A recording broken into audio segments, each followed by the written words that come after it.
வணக்கம். லோக்சபா தேர்தல் முடிவுகள் வந்ததும் திமுகவில் பின்வரும் மாற்றங்கள் கண்டிப்பாக நடக்கும் என்று முக்கிய விஷயங்கள் வழங்கப்படும் என்றும் எதிர்பார்க்கப்படுகிறது. அமைச்சரவை மாற்றம் இருக்கும். 2026 சட்டசபை தேர்தலை மனதில் வைத்து அமைச்சரவை மாற்றம் இருக்கும். புதிய அமைச்சர்கள் மத்தியில் சேர்க்கப்பட வாய்ப்பும் உள்ளது. இளம் அமைச்சர்கள் பெரும்பாலும் ஆட்சி அதிகாரத்தில் சேர்க்கப்படவும் வாய்ப்புகள் உள்ளன.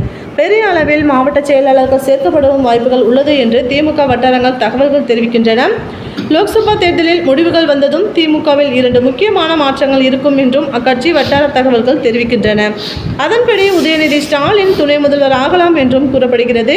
சமீபத்தில் பிறந்த நாளை கொண்டாடிய அமைச்சர் உதயநிதி ஸ்டாலினிடம் துணை முதல்வர் பொறுப்பு குறித்து பத்திரிகையாளர் கேள்வி எழுப்பிய போது, நான் எப்படி அதை சொல்ல முடியும், முதல்வர் தான் முடிவு எடுப்பார் என்று கூறினார் உதயநிதி ஸ்டாலின். இதேபோன்ற கேள்வி இதற்கு முன்பும் பலமுறை அவரிடம் கேட்கப்பட்டு இருக்கிறது. அப்போதெல்லாம் எனக்கே தெரியாத விஷயங்கள் எல்லாம் உங்களுக்கு தெரிகிறது, இதையெல்லாம் உங்களுக்கு யார் சொல்கிறார்கள், எனக்கு எப்படி எதுவும் தகவல் வரவில்லையே, உங்களுக்கு எங்கிருந்து இது போன்ற தகவல்கள் வருகின்றன, எனக்கு அப்படி தெரியவில்லையே என்கிற ரீதியில் மறுத்தே வந்துள்ளார் உதயநிதி ஸ்டாலின்.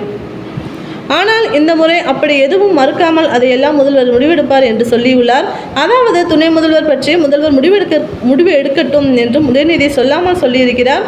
அப்படி சொல்லியிருப்பதன் மூலம் துணை முதல்வராக ஸ்டாலின் முடிவு செய்துவிட்டார். அதனை எப்போதும் அறிவிக்க வேண்டும் என்பது மட்டும்தான் இன்னும் முடிவு செய்யப்படவில்லை என்று இளைஞர் அணி மத்தியில் பரவலாக பேசப்படுகிறது. லோக்சபா தேர்தல் முடிந்ததும் இந்த அறிவிப்பு வெளியாகும் என்கிறார்கள். சில இடங்களில் சரியாக வேலை பார்க்காத மாவட்ட செயலாளர்கள் மாற்றப்படுவார்கள். சில புதியவர்களுக்கு மாவட்ட செயலாளர்கள் ஆகும் வாய்ப்புகள் வழங்கப்படும் என்றும் திமுக வட்டாரங்கள் தெரிவிக்கின்றன. அதன்படி லோக்சபா தேர்தலில் சிறப்பாக பணியாற்றிய இளைஞரணி நிர்வாகிகள் லிஸ்டை உதயநிதி ஸ்டாலின் எடுத்து வருகிறாராம். அதே போல வேலை பார்க்காத இளைஞரணி நிர்வாகிகள் லிஸ்டையும் உதயநிதி ஸ்டாலின் எடுத்து வருகிறாராம். உதயநிதி ஸ்டாலினுக்கு இந்த தேர்தலுக்கு பின் ப்ரமோஷன் கொடுக்கவும் முதல்வர் ஸ்டாலின் திட்டமிட்டு உள்ளாராம். அதன்படி அமைச்சர் பதவியில் இருந்து துணை முதல்வர் பதவியை உதயநிதிக்கு கொடுக்க ஸ்டாலின் திட்டங்களை வகுத்து வருகிறாராம்.